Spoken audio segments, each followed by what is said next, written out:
What's going on, guys, and welcome back to another episode of Career Mode. This episode number 162. We start today's episode off by seeing that Nathaniel Chalobah has indeed been banned for a game after he was sent off in our weekend game against Millwall, and he will be out for one league game, but he would be okay to play in this game, of course, in the Champions League in midweek. We took on Inter Milan here for our 5th game of the group, and as things stand, both of these sides are going to be qualifying for the knockout stages. It's just going to be who's going to finish top of the group, so it's not a meaningless game by all means, although both of us seem destined to finish in first and second place. In fact, it's actually been confirmed that we will finish in first and second place. We still do want to finish top of the group because obviously, you know, we don't want to be facing a really good side, someone who won the group, won their group as well in the Champions League. We want to face someone who finished in second place in their group. You know, give us a bit better chance of going through to the semi-finals. So we take on Inter Milan here. It's a big game. First chance of the game would fall in the 11th minute. Gareth Bale struck this free kick, but unfortunately Handanovic made a fantastic save. Handanovic is just one of those goalkeepers on FIFA that I always struggle to beat, and that's a really good save there as he gets down low to his left hand side and pushes the free kick wide, and from the corner it's John Joe Anderson who crosses the ball into Stephen Corker, and his header goes just over the bar. We kept the pressure on though because it did hit Dragovic and go out for another corner. Anderson crosses the ball in towards the header, Connor Wickham this time, and Wickham's header is then cleared off the line. So some real early pressure here from Spurs, but unfortunately we couldn't break the deadlock. We had a corner here, Anderson crossed the ball in towards the head of Nathaniel Chalobah, and his header goes over. So we were winning a lot of corners, putting the ball into the box a lot of the time. We just couldn't seem to get the ball in the back of the net. And the 38th minute, Inter Milan had a chance here, but their free kick was cleared away by Stephen Corker. Not very far, but John Joe Anderson then wins the ball for us here and goes down the right hand side. Hasn't really got too much pace, Anderson, but he's got a good pass on him, and that's a really good ball over the top. Picks out Connor Wickham perfectly, tries to chip the goalkeeper, did do that, but I couldn't hit it on target, and it goes wide of the post. So still 0-0 as things stood. That was it for the first half, so no goals despite all the pressure. But in the second half, just 10 minutes after the restart, we go down the left hand side with Gareth Bale, takes on Jonathan here, beats him for pace, shoots, good save by the goalkeeper, and then the far post, we couldn't turn the ball into it. Still 0-0, but the pressure was surely going to pay eventually, and in the 68th minute we get the ball here with Andros Townsend down the right hand side, plays a free ball towards Nelson Oliveira. He's got the pace to beat the number 6 Kaya, then gets past him with the step over, gets onto his right foot here, keeps on going, swings in across to the far post. Connor Wickham wins the header, beats Handanovic, and makes it Inter Milan 0, Spurs 1. So finally in the 70th minute we get the opening goal of the game. It took a long time, we had to wait a long time, but finally the pressure would pay off and we would take the lead here in Milan. So 1-0 to Spurs. In the 87th minute here, you see Nathaniel Chalobah make a great challenge there. That was a fantastic tackle to keep the score at 1-0. And from the corner, it's Gylfi Sigurdsson who crosses the ball in, a former Spurs player, towards Dragovic, and his header is expertly saved by Courtois, and we boot the ball away. And in injury time here, we were closing the game out, just looking to carry on, just looking to keep possession and claim the win. But some nice passing eventually saw Ezekiel Fries go down the left-hand side, swings in across, and John Joe Anderson wins the header and also seals the game. So Inter Milan 0, Spurs 2. Anderson gets his 4th career goal, and really good header by our playmaker there. As I said before, he's not really a great player physically, but technically he's quite good, and that's his first headed goal for us. So nice header by Anderson, nice cross by Fry, some nice build up, and Inter Milan called out really at the back because they were pushing too many bodies forward trying to get themselves an equalising goal. So good header by Anderson, and I was very pleased. We would indeed claim the 3 points, the all important 3 points. We had to win that game, really. There's no two ways about it. And yeah, as things stand, we could well be finishing top of the group come the end of the 6 games, which is really important. Like I said, I do not want to be finishing second and having to face a big team. You know, one of those could be Napoli, and that would be a very big game, of course, because we know how good Napoli are after we sort of transform their side to a well-beaten side. But yeah, we go top now with a game to go. We've had the exact same record as Inter Milan, but we are ahead on goal difference. So yeah, we're looking quite good at the moment, and as things stand, we should be able to get ourselves through in top place, so long as we don't choke in the final game, which is against Red Bull Salzburg at White Hart Lane, which we should be able to win. But there's always a little bit of a doubt, but we'll have to wait and see. But anyway, the following game is against Norwich here on the weekend. We take on Norwich, and Carrasco was on the bench for this game, so he is coming back. He's almost ready to get put into the first team, but not just yet. I don't want to risk him too much. I don't mind having him on the bench because that doesn't really hamper his injury if we don't bring him on, but he's there just in case we do need him. But we take on Norwich, and Norwich have a decent side in the game. It's not too bad. They're built on their original side with a couple of good players there. Aurier still good overall, and of course Carroll up top as a player I really do like, of course. So they've got a decent side, but the first chance would of course fall to us. We would be heavy favourites in this game, and it's Gareth Bale who goes down the right hand side here. He beats Murphy with a lovely little turn, keeps on going, then beats him with a Berber spin, then beats Ayala, then beats Aurier in the box, and finishes it brilliantly. And what a superb solo goal that is by Gareth Bale. A couple of really nice skill moves, fantastic agility, used all his pace, and a great left footed finish into the bottom corner. That was a really nice goal. It was a nice solo goal there.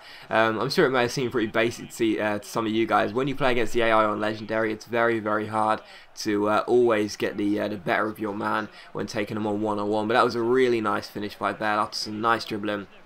And it's a fantastic solo goal by Gareth Bale, who, you know, he has been a great signing for us. You know, I was very fearful that we'd spend so much money on him and he wouldn't be able to live up to expectations. You know, it's like £33 million plus Koulibaly, something mental like that. But he's been fantastic, and it's great to see him score those type of goals. But after that, Courtois had to make a great save, and that was all the action for the first half. But in the 67th minute, you see Daniel Sturridge go down the left-hand side. Nice turn of pace, chips the goalkeeper. Bun tips it up in the air. It's about to cross the line, but unfortunately, Aurier gets it before it crosses, and it's still 1-0. And the 81st minute here, Norwich, with their last chance to really tip back and get an equalising goal, go down the left hand side here, swinging across, but Murphy's shot is well saved by Courtois, and the score would indeed finish at 1-0. So we go ahead and collect the 3 points, and that's very important, of course, and we don't slip up here at White Hart Lane. Had a few slip ups already this year, but Norwich are not going to get the better of us here at home. We are going to get the win, and again, it's good motivation, and it's good to keep the consistency as well. You know, we're picking up wins in consecutive fashion now, and that's very important. To get a good run going in all competitions really is important. So a very good win there by a 1-0. Bale's solo goal separates the sides, and it's very pleasing to get it. After that, we saw Chalobah is now ready to be selected, and also Nelson Oliveira comes to us and again says that he wants to be sold in the next transfer window, and then Connor Wickham says, will you play us in the following game? Then we have a squad report, so we can take a look at the squad report and see how the players are doing. Courtois is now an 89 rated goalkeeper, so he's gone up by 2 ratings already since we signed him, which is fantastic. Gutierrez is an 84. The whole side just looks fantastic. I'm so pleased how we transformed this squad so quickly. You know, we've done a really good job here. We brought some real good English talent into the side. There's a real English core, and of course the players we've got in the first team, I think 3 or 4 of those are English, and it's looking fantastic. There's barely a weak link in the side. You know, it's absolutely fantastic, and it's looking really good. And like I said, this may be our last season in this career mode, or we may continue. I'm not too sure yet.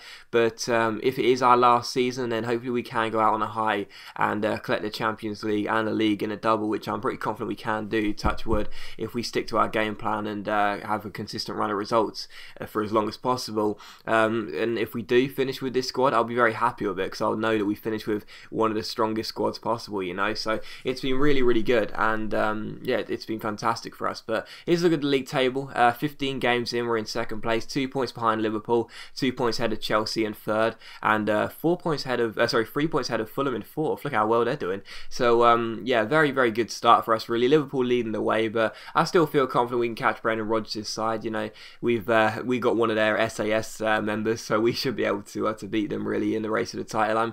I'm sitting here with a real sort of ray of confidence, because last year I think what kind of cost me was my sort of inconsistency. I was like, maybe we should settle for the top 4, maybe we should challenge for the title in every game. I couldn't really make my mind up, and then of course I ended up having to settle for a top 4 place. This year I've got to be really confident. I've got to be really arrogant and say, yes, we can challenge for the title, we can win the title. So yeah, I'm definitely confident we can catch Liverpool. It's only 2 points, we've only played 15 games, so you know, we've got a long way to go, but it's nice to be up there early on. But we face QPR for this game here at Loftus Road in midweek. We take on QPR and Harry Redknapp's side, and the first chance of this game would fall in the 31st minute as Lamela gets on the ball and finds Ross Barkley. Barkley goes down the left hand side here and rolls it through towards Christian Eriksen. Eriksen keeps on going, he keeps on going, swings in across towards Daniel Sturridge. He unfortunately got his head to the ball. It went straight into Ospina's gloves, but unfortunately the worst news was that, of course, Sturridge did go down, and he did stay down, so Sturridge gets an injury. Not nice at all. We've had so many injury problems already this season, but thankfully it's just a bruised elbow and we'll only keep him out for just over a week, so he'll be gone for about 8 days, and yeah, the plaster will be on his name for a bit. But to be honest, I don't really mind too much. We've got some great striker options, Oliveira and Connor Wickham of course in the bench, then Welbeck in the resis. We've got a perfectly fine line of strikers waiting to replace him. It's never nice to see him injured, but we're not going to miss him for just a few days really. But anyway, straight from that really, QPR tried to pass the ball out from the back from the drop ball. They end up giving the ball away and Draxler volleys it in to the goal, and I have to say as well, Ospina really should have saved it, because Draxler volley was quite powerful, yes, but really Ospina got down really early. He got a strong hand to it. He should have pushed the ball wide. Instead he could only push the ball into the side of the net, and because of that we take a 1-goal lead. So Draxler gets it and it's 1-0 to us, and it shows that even without Sturridge, the midfielders contribute a couple of goals themselves. In the 57th minute there was a great ball over the top, and Draxler went to try and double his goal tally, but unfortunately his shot went onto the roof of the net. So still 1-0 here. We were looking very menacing though. QPR didn't really turn up in this game. It was only a matter of time before we would score the second goal, and you see Christian Eriksen here playing absolutely incredible with the ball over the top, and Nathaniel Chalobah back from his ban in the league. Sorry, not back from his ban, but even so, Nathaniel Chalobah starting in this game gets a really nice goal there. It was a fantastic ball by Eriksen, it really was, and he chipped the ball over the goalkeeper really nicely, Chalobah. So lovely ball by Eriksen, lovely finish by Chalobah, and that makes it QPR 0, Spurs 2. So we're on our way to get the 3 points, and we looked like we were going to do it with relative ease, but unfortunately QPR would indeed get themselves a consolation goal. I was really annoyed about this goal because, you know, none of the defenders seemed to be back on time. I'm not sure how they're onside. It must have been Cher playing them onside, but Sumaro, Guterres and Cher, there was no line between them. It was really annoying, and unfortunately they would get themselves a consolation goal, QPR. It was in stoppage time and it was right at the end, so they weren't going to get anything from the game, but they would get themselves a consolation goal, which is quite annoying because I would have liked a clean sheet. But we do get the win by 2 goals to 1. That's the most important thing, and we collect another 3 points in our crusade in the league. But as always guys, big thank you for watching the video. I really hope you have enjoyed it. If you have enjoyed today's episode, please leave a like, so much appreciated. It really does help my channel out, and I'll see you for the next episode of Career Mode tomorrow afternoon.